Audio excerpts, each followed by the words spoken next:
Eu nunca fui do tipo que esperava muito da minha família, mas naquele dia, eu quis acreditar. Quis, de verdade. Era o aniversário de 7 anos da minha filha, Lara, e tudo o que eu queria era vê-la feliz. Ela vinha me pedindo aquela festa havia meses, e mesmo com as contas apertadas, eu me esforcei para fazer algo bonito. Pendurei sozinha os balões cor-de-rosa, preparei os docinhos, encomendei um bolo do jeito que ela sonhava, 2 andares, recheio de morango, cobertura de chantilly lilás com estrelinhas prateadas. Lara dizia que queria uma festa mágica, e eu fiz o possível para dar isso a ela. A casa estava cheia. Crianças correndo no quintal, pais conversando, música suave tocando ao fundo. E no meio de tudo aquilo, minha irmã chegou. Como sempre, sem avisar e com o andar convencido de quem acredita que o mundo gira ao redor do seu humor instável. Ela veio rindo, segurando uma sacola grande nas mãos. Eu estranhei, mas não disse nada. Sempre achei que o silêncio era mais seguro do que provocar uma nova tempestade. Atrás dela, minha mãe carregava um sorriso falso e um olhar crítico que atravessava tudo o que eu fazia. Ela olhou para o bolo, franziu o nariz e murmurou: "Achei que fosse maior." Engoli seco. Não era a primeira vez que ela zombava dos meus esforços, e por dentro, eu já me preparava para as farpas disfarçadas de comentários inofensivos. Mas o que aconteceu em seguida me tirou o chão. Lara estava sorrindo quando se aproximou do bolo. Os convidados se reuniram, alguém começou a cantar parabéns, e eu me aproximei da minha filha, orgulhosa e emocionada.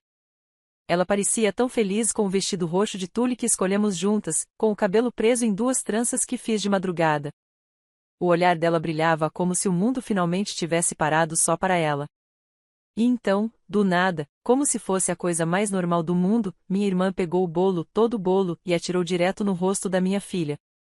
O silêncio foi imediato. A música parou, as palmas cessaram, o tempo pareceu prender a respiração. Feliz aniversário! Surpresa! Ela gritou, gargalhando alto.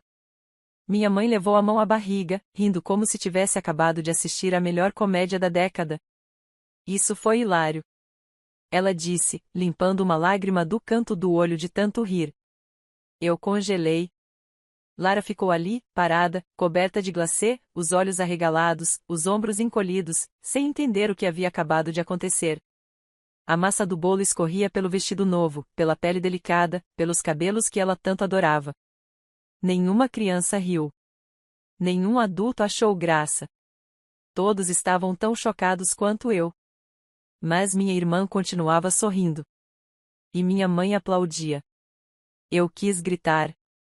Quis avançar. Mas meus pés não se moveram. Foi então que Lara me olhou.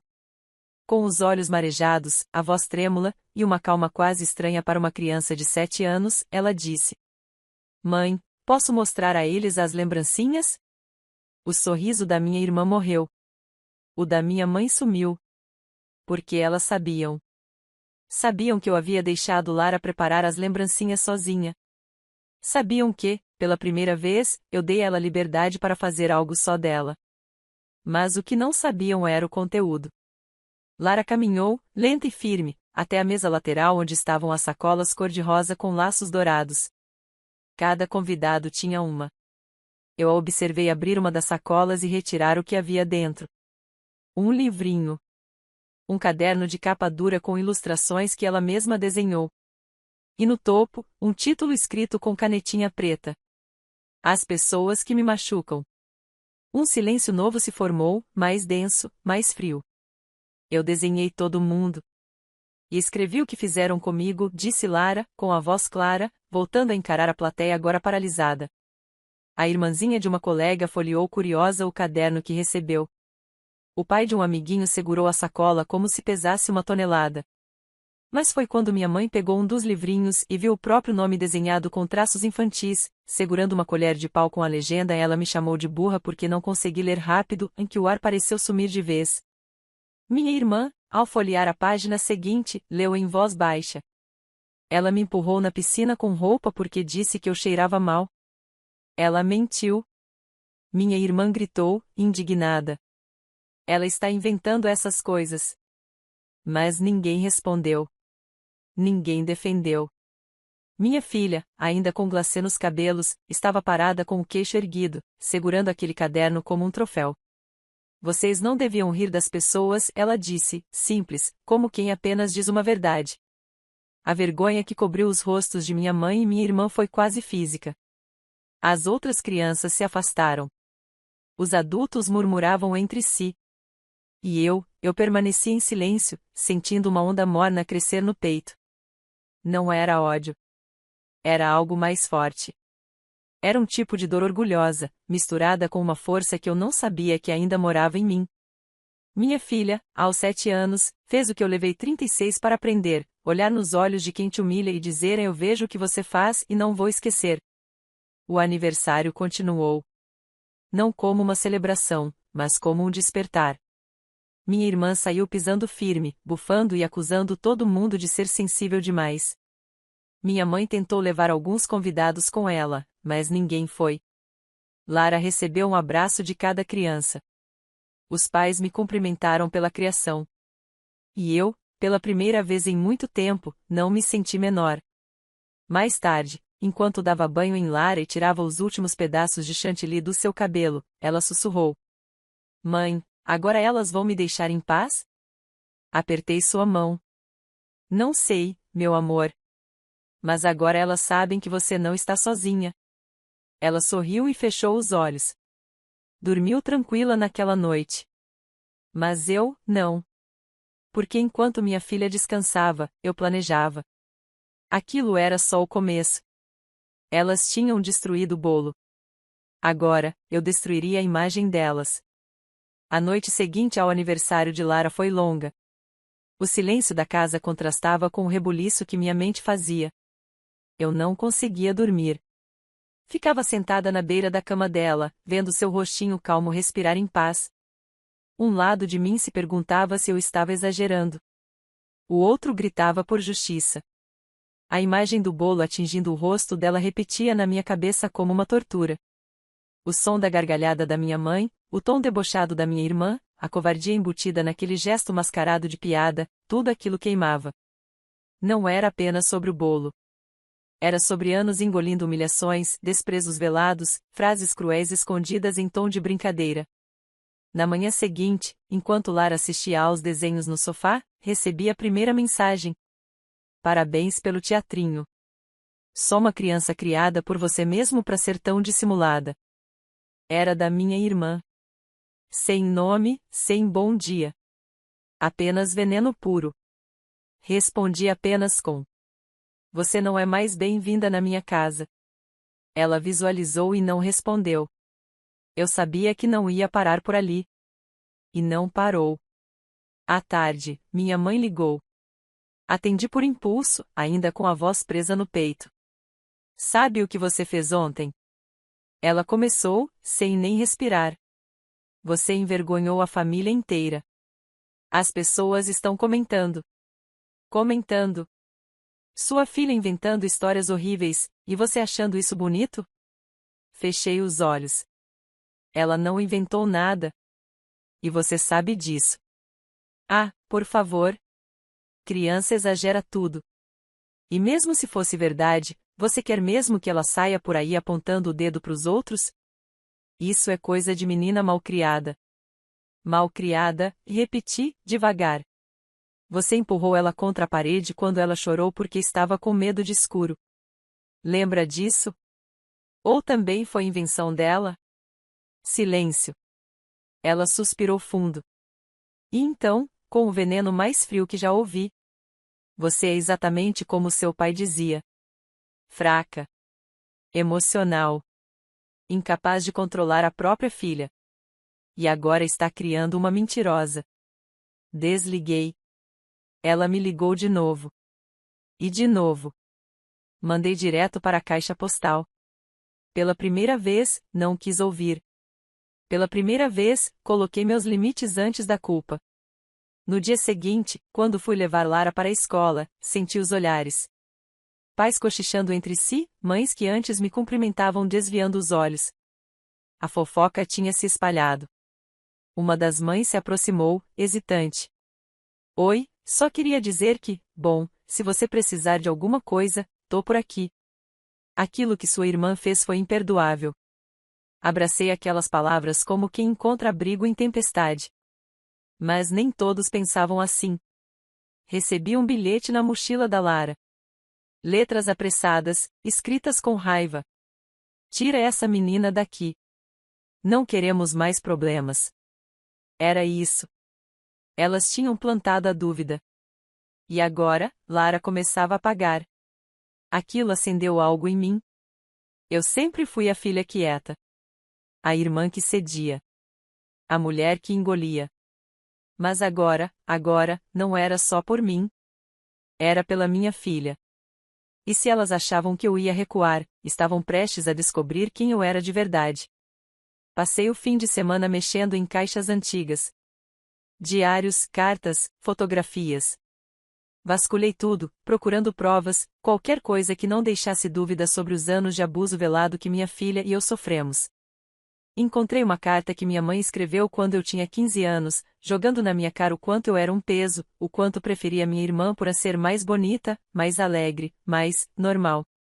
Guardei. Encontrei um boletim de ocorrência de quando minha irmã foi levada pela polícia por dirigir bêbada aos 19. Fui eu quem buscou ela na delegacia. Fui eu quem implorou para que nossos pais não a expulsassem. Guardei. Encontrei até fotos.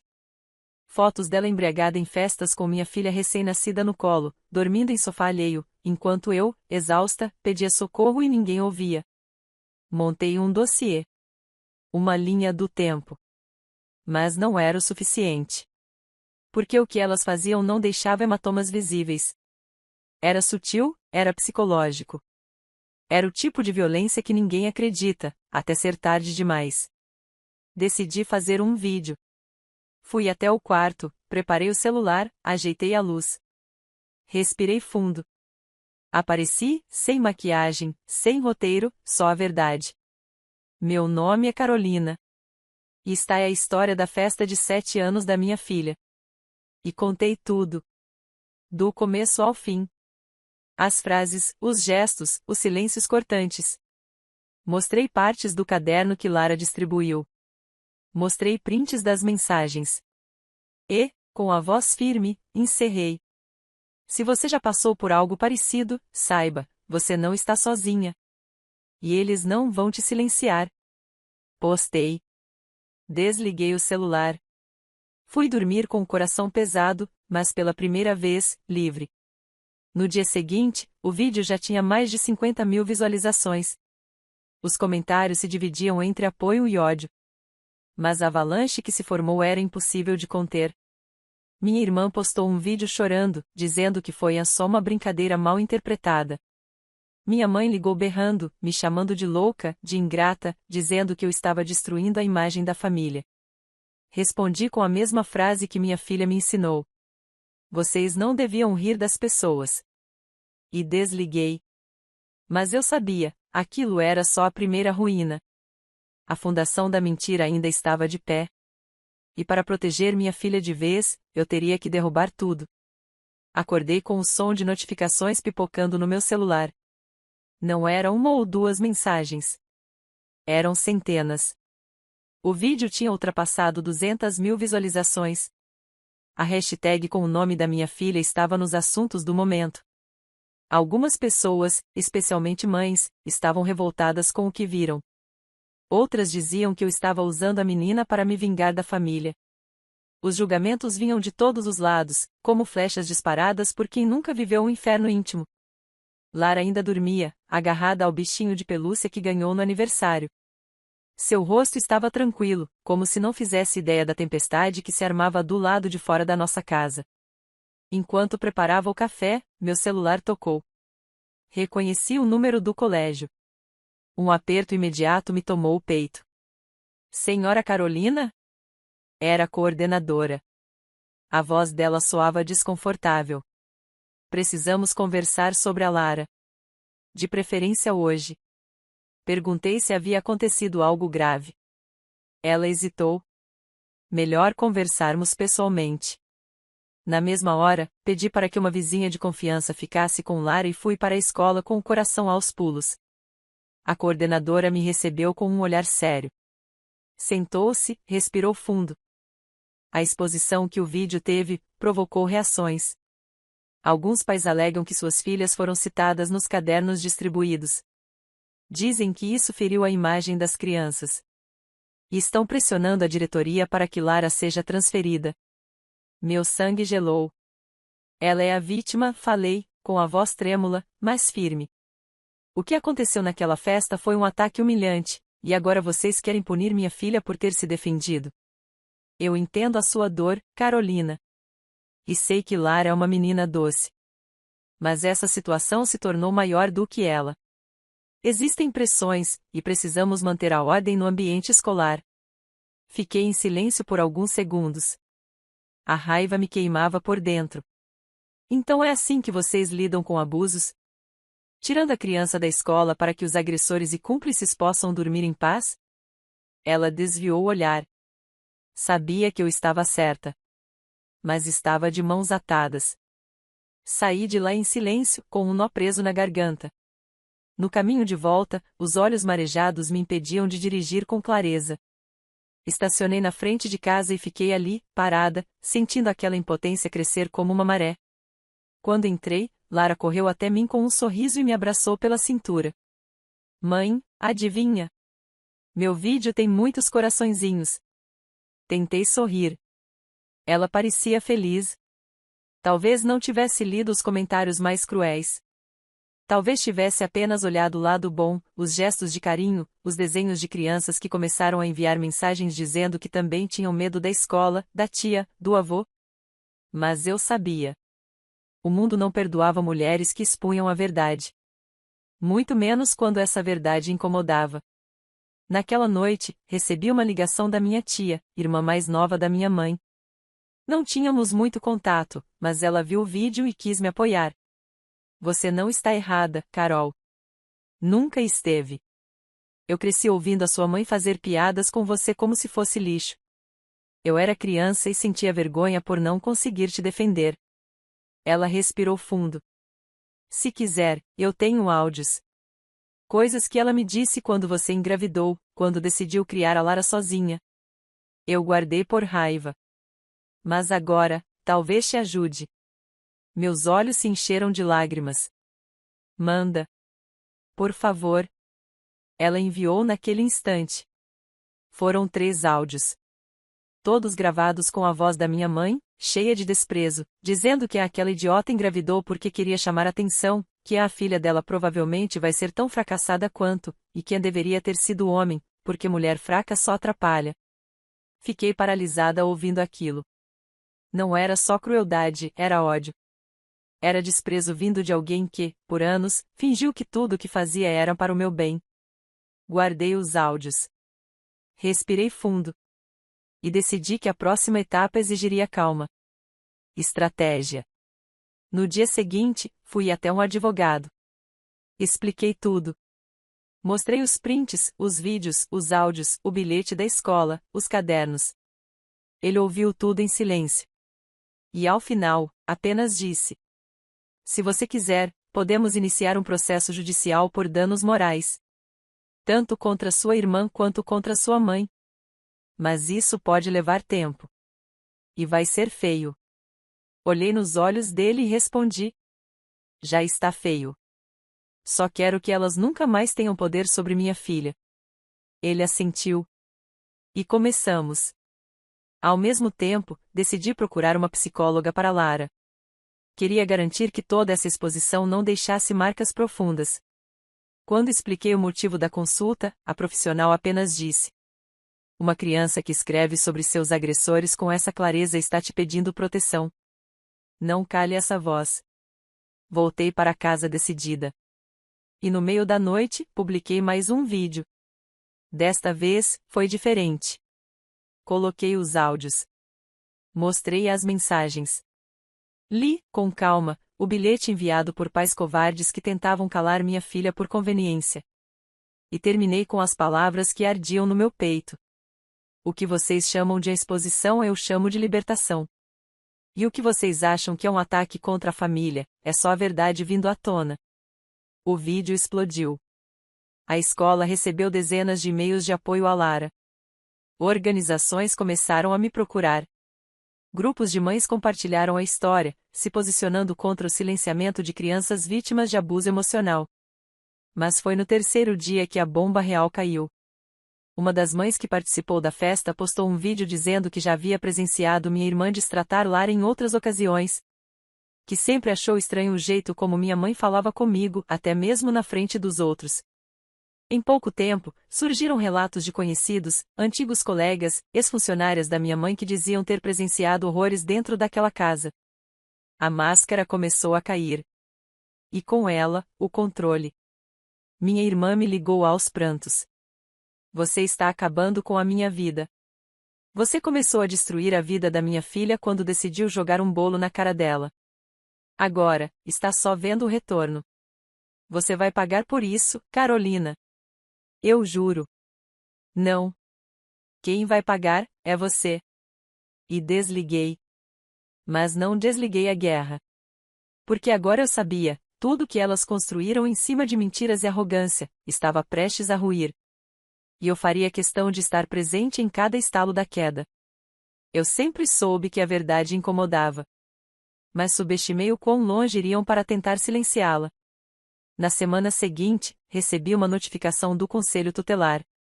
Denúncia anônima de negligência e exposição da criança. Minhas mãos tremiam enquanto lia. O mundo girou. O estômago virou pedra. Lara estava no quarto, colorindo um caderno. Quando entrei, ela me olhou com aquele sorriso de sempre puro, cheio de uma confiança que doía de ver. Aquela menina acreditava que eu era invencível. E eu tinha que ser. Por ela. Liguei para meu advogado. Ele me orientou a colaborar com tudo, manter a calma e abrir a porta com serenidade. E foi o que fiz. Quando a assistente social chegou acompanhada de um conselheiro, fui cordial. Mostrei tudo. Cada canto da casa. O armário com roupas limpas. A geladeira cheia. Os brinquedos organizados. O caderno de Lara. O desenho que ela fez de nós duas de mãos dadas, com uma frase escrita em letras tortas: "Mamãe é meu escudo". A mulher se emocionou ao ler. A denúncia foi anônima, mas está claro que aqui não há maus-tratos. Só amor. Ela se despediu com um sorriso e disse: "Isso é retaliação. Infelizmente, acontece. Mas fique tranquila. Vamos relatar isso como infundado". Ainda assim, eu não consegui dormir naquela noite. O medo me dominava. Porque se estavam dispostas a envolver até as autoridades, não havia limite. A crueldade da minha irmã não era mais provocação, era obsessão. E minha mãe, bem, ela já tinha cruzado a linha há muito tempo. Só que agora, ela fazia isso em silêncio. Não havia mensagens. Não havia ligações. Era como o silêncio que vem antes da tempestade. Na manhã seguinte, soube por uma conhecida que minha mãe estava espalhando um novo boato. A Carolina surtou. Está usando a filha como escudo emocional. Está doente, tadinha. Eles sempre fazem isso, não fazem? Transformam a vítima em louca. Isolam, desacreditam, empurram até que ela duvide da própria sanidade. Mas dessa vez, não funcionaria. Eu estava armada com a verdade. No fim daquela semana, o processo por danos morais foi protocolado oficialmente. Os advogados da minha mãe e da minha irmã tentaram contato. Pediram acordo. Alegaram que não era necessário expor tudo. Ofereceram um pedido público de desculpas vago, protocolar, falso. Recusei. Elas vão se retratar na justiça, respondi. E com tudo documentado. O vídeo já passava de 500 mil de visualizações. Pessoas começaram a me parar na rua. Algumas agradeciam pela coragem. Outras apenas olhavam de canto, desconfortáveis por me reconhecerem de um escândalo que prefeririam não se envolver. Fui demitida do meu trabalho. O motivo era claro, mesmo que ninguém dissesse diretamente. Eu era um risco para a imagem da empresa. Aceitei em silêncio. Mas por dentro, eu ardia. Se achavam que isso ia me deter, estavam mais cegos do que eu imaginava. Usei o dinheiro da rescisão para dar entrada em um espaço pequeno, mas promissor, uma sala comercial. E ali, comecei a erguer um projeto que eu guardava há anos em segredo, um centro de apoio para mães e crianças vítimas de abuso emocional familiar. O nome? Escudo de Lara. Coloquei tudo o que tinha naquele projeto. E, enquanto isso, mais e mais mensagens chegavam. Uma delas foi da minha prima, que havia cortado contato com a família há mais de 5 anos. Carolina, eu vi tudo. E preciso te contar, minha mãe passou pelo mesmo com a sua. Sempre achei que era exagero, mas agora eu vejo. Ela destrói quem não a obedece. Estou contigo. Se precisar de depoimento, eu dou. Respondi agradecendo. Mas, mais do que isso, senti algo mudar dentro de mim. A dor começava a virar propósito. E foi nesse momento que o último golpe delas veio, mais sujo do que qualquer outro. Fui chamada na escola novamente. Mas, desta vez, a diretora me entregou um envelope pardo, nervosa. Recebemos isso anonimamente. Achamos que deveria saber. Dentro, havia cópias de papéis forjados, supostas receitas médicas com meu nome e laudos falsos dizendo que eu tinha transtornos mentais graves. Tudo datado, carimbado, com assinaturas que mais pareciam rabiscos desesperados. Isso é criminoso, eu disse, o sangue fervendo. A diretora assentiu. Já comunicamos às autoridades. Não toleramos esse tipo de ataque. Estamos com você. Saí dali tremendo. Mas com uma certeza, elas estavam em pânico. Mentiras desesperadas são sempre o último recurso dos que sentem o chão sumindo sob os pés. Naquela noite, sentei com Lara na cama. Filha, você lembra daquele dia na festa? Ela sentiu, mais séria do que qualquer criança deveria ser. Nunca foi sua culpa, tá bem? Tudo o que aconteceu, nada disso é culpa sua. Você foi corajosa. Você falou a verdade. E a mamãe está muito orgulhosa de você. Ela me abraçou forte e sussurrou. Eu também sou seu escudo, mamãe.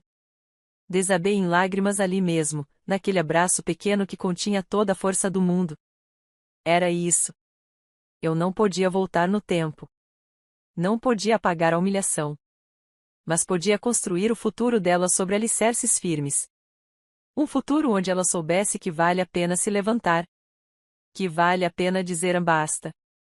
E que nenhuma risada cruel jamais deveria calar uma alma honesta. A última cena daquela semana ficou gravada em mim, minha irmã filmando um vídeo, agora com o rosto transformado, implorando por compreensão. Pedindo para que a não cancelassem sua história por um erro. Ela queria empatia. Mas nunca teve um pingo dela. E agora, era tarde demais. Porque eu não ia parar. Não até a queda ser completa.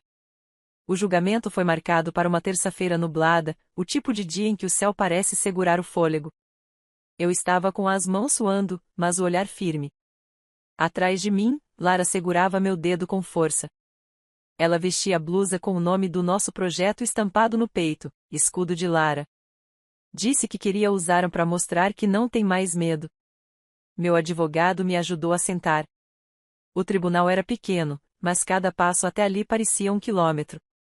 Do outro lado da sala, minha mãe e minha irmã. 2 estátuas arrogantes com maquiagem de mais e empatia de menos. Elas não me olharam. Estavam cercadas por advogados que cochichavam nervosos. Não adiantava mais fugir da verdade. A juíza entrou, e o silêncio caiu como uma lâmina. Os argumentos começaram. Eles tentaram de tudo, descredibilizar meu estado emocional, acusar o vídeo de ser manipulado, dizer que Lara havia sido usada para ganhar notoriedade. Mas quando o vídeo foi exibido no telão da sala, quando a juíza ouviu minha mãe dizer com frieza que minha filha era provavelmente uma fracassada igual à mãe, a atmosfera mudou. O silêncio foi preenchido por incredulidade.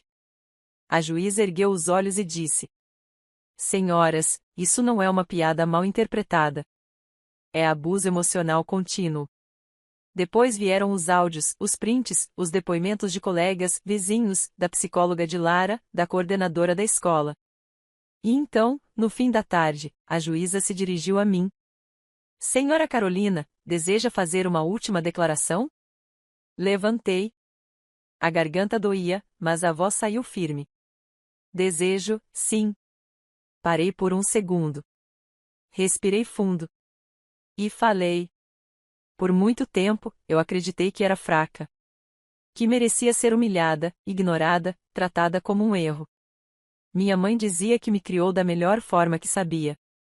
Mas se isso é amor, então prefiro o silêncio. Quando minha irmã jogou aquele bolo no rosto da minha filha, não foi só chantilly. Foi a continuação de uma violência que me acompanhou desde a infância.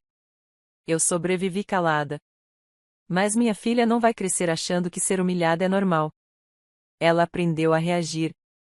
E por isso, está aqui hoje. E eu também. Não por vingança, mas por justiça. A juíza assentiu. Havia emoção em seu olhar. Mas ela manteve o tom neutro e direto. A justiça reconhece o dano moral e psicológico causado à requerente e à menor sob sua tutela.